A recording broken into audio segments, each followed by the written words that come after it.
Hi there, I'm Randy Patterson, and this is Psychology Salon, a channel about psychological issues. If you like this kind of thing, click subscribe. Today's video is on the various personality disorders and the hazards involved in innocently trying to figure out whether you fit any of those descriptions. In a later post, I plan to talk specifically about avoidant personality disorder, but this time the focus is on self-diagnosis. So, first, what's a personality disorder? Well, that's actually hard to say.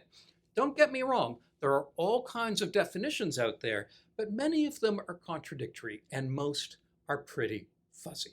Almost anyone could fit into these things. So I'll let you in on a little therapist secret.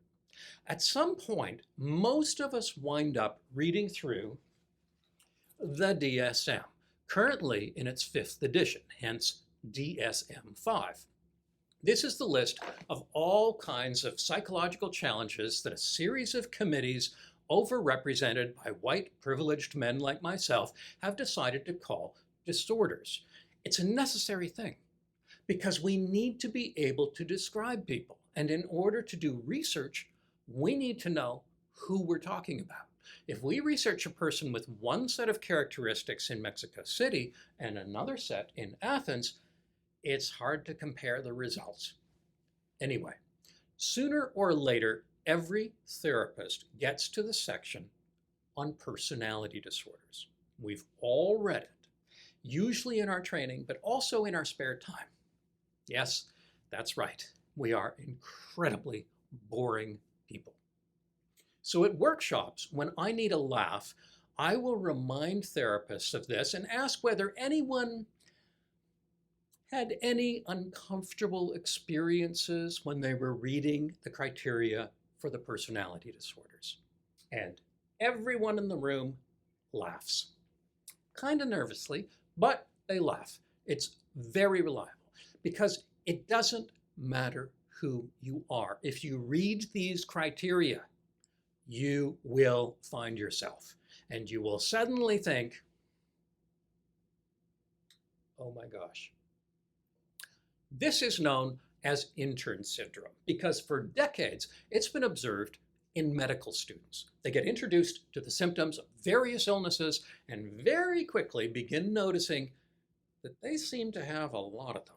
So you'll often get a medical student who suddenly has syphilis and Ebola and heart disease and porphyria and incipient dementia and 5 other things. And they don't. Suggestion really works.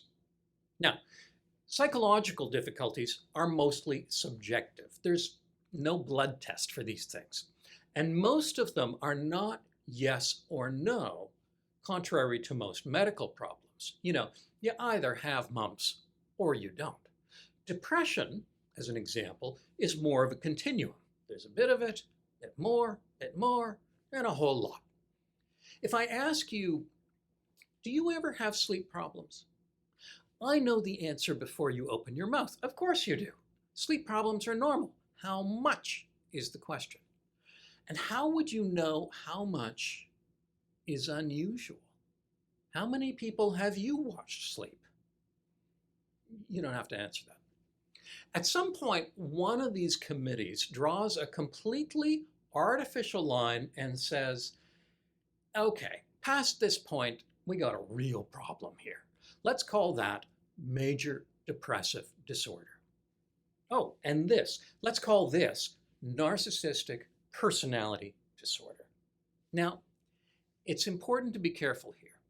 When I talk about artificial lines, invariably someone is going to say, so hey, you think mental health problems are all imaginary.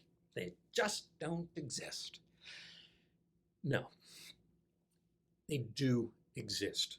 Depression is a real thing. OCD is a real thing. There are not many entries in the DSM where I say, hey, after 30 years, I have never seen that, and I don't think it really exists. Mental health problems are real. But the line between normal range challenges and disorder, that's pretty imaginary. It's kind of like height. What is it that counts as average height and what counts as tall? What specific number of millimeters divides average from tall? There isn't one. You might say 1,800 millimeters, about 6 feet. Another person might say 1,750 or 1,850. All of these, by the way, are higher than me. And who's right? Nobody. It's imaginary. Does this mean there is no such thing as height? Of course not. But the dividing lines are arbitrary. Okay, so I hope I've established depression is real. The problem is not imaginary. But the line kind of is. So these imaginary lines are present in most of the problems in this book, not just for the disorder, but for almost all of the symptoms that we use to diagnose those disorders. And it's easy for people to develop Intern Syndrome. I doubt there has ever been a mental health clinician that actually read the DSM and didn't think, oh, I've got this and this and this. You put the book down, you calm down, it goes away. Now, the diagnostic criteria for absolutely anything can be found on the web. Psychological Intern Syndrome is a game that we can all play. And we're seeing it in offices more and more. And if there's anywhere in the book where it can play out most easily, it's in the personality disorders. Again, every symptom in the list of criteria is on a continuum. For example, one of the symptoms of avoidant personality disorder is preoccupied with being criticized or rejected in social situations. This falls on a line from not at all to extreme. You are on that line somewhere. I'm sure you can think of all kinds of situations where you wonder whether you're in the right place, or if people are thinking well of you, or if you're going to get slammed for something. So does that count as a yes or not? There's no clear dividing line saying this much okay, this much that's unusual. And these criterion lists are meant to be used by trained clinicians looking at you from the outside. I might meet with you for an hour or two and listen to the way that you talk about your life. And I might think, yeah, they're kind of wondering what others think of them. Big deal, so do I. That's a no. But you are a much bigger expert on your own life. You've got tons of memories of awkward situations and things you've avoided and worries that you've had. And most of those aren't visible to your clinician. And you've never given them the whole list, but you know about them. And here's the thing. You don't know about anyone else's full list. So what you do is you compare your complete list with the extremely partial list you know about with other people. And yours is longer, always. You will always know more weird stuff about you than you do about anyone else. And so you will generally look weirder to yourself, unusually so. Geez, I'm a pretty good actor some of the time, but if these people knew what was really going on inside me, they'd realize I'm completely bonkers. But the truth is, if you knew everything going on inside them, you'd either see that you're not that unusual, or you'd think that they were completely bonkers. Bonkers, by the way, is not, strictly speaking, a clinical term. It does not appear in the DSM. So the challenge is, If you look at the list of personality disorders and read about them, it is almost certain that you will come away thinking that you, for sure, have at least one of them. More often, several of them. That is the normal human experience. There will probably be a few where you think, yeah, I'm not like that, but I'm sure like this one. So you know what I'm going to say.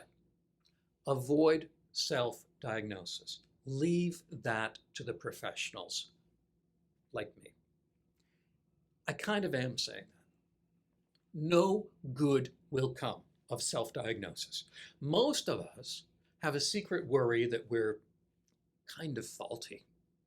We're not like other people. There's most of humanity over there, and then there's me over here on the other side of a fence. And the fence, for many people, is a diagnosis that they've given themselves. This is what sets me apart. This is why I can never really be a part of humanity. Now, at some point in your life, there's a very good chance that you really will meet full criteria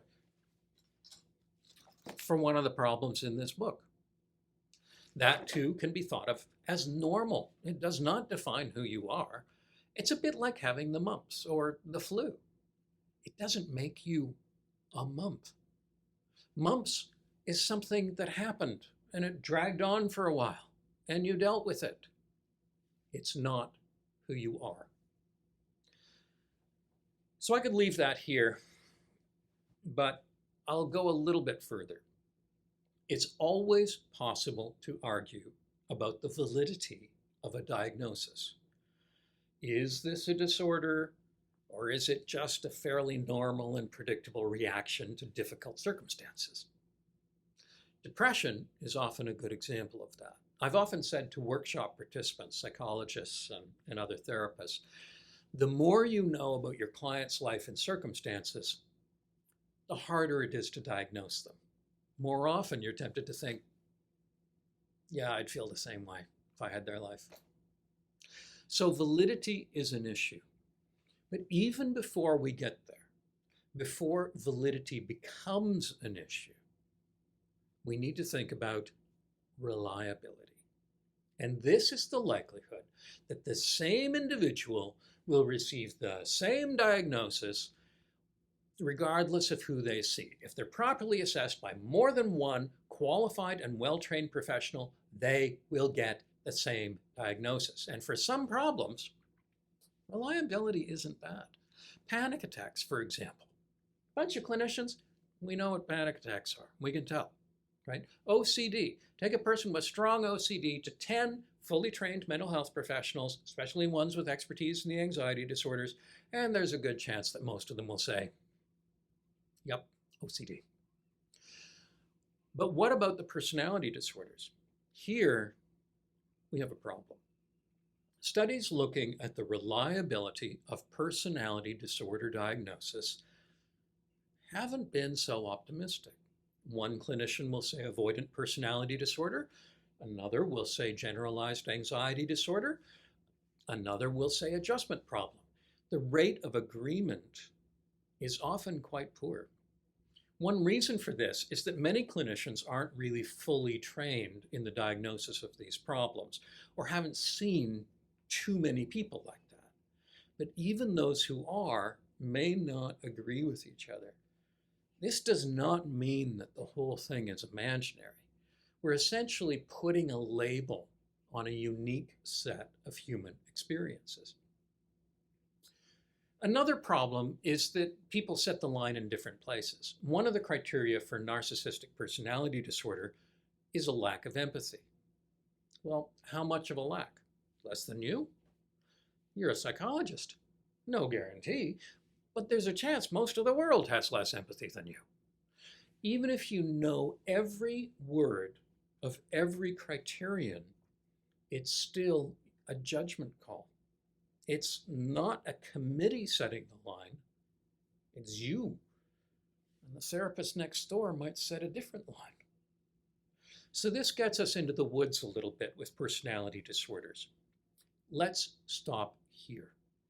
My main point is that looking in the mirror and deciding where you sit on each of these lines compared to other people is almost impossible. Trained clinicians cannot really diagnose themselves. We can think about things and we can ask someone who's seen a lot in this area, but do your best not to classify yourself as something when the thing itself is vague, and when you're looking at yourself through a very different lens than the one you use for everyone else. There are other videos on this channel on the psychology of everyday life. Click the subscribe button for more. I also have an online course site, psychologysalon.teachable.com, with programs for professionals and for the general public. And my book, How to Be Miserable, 40 Strategies You Already Use, is available from online booksellers. Thanks for watching.